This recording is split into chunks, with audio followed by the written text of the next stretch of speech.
लावलंय लावलंय लावलंय रावलंय तिला येळ लावलंय लावलंय लावलंय लावलंय लावलंय लावलंय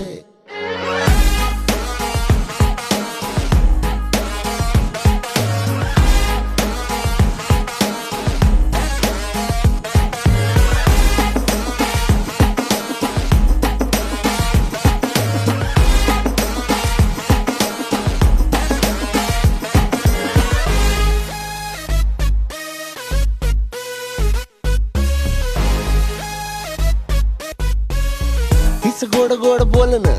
अरे त्याच्या पुढं साखर बी गोड नाही पण बोलताना मुद्दा असा मांडते की त्याला काही तोड नाही कधी माझ्यावर चिडली नाही काही झालं तरी रडली नाही लाडी गोडी प्रेमाची माझ्या हृदयाला भिडली नाही नशिबानं मिळतंय पण तू गावाजूला सरकवलंय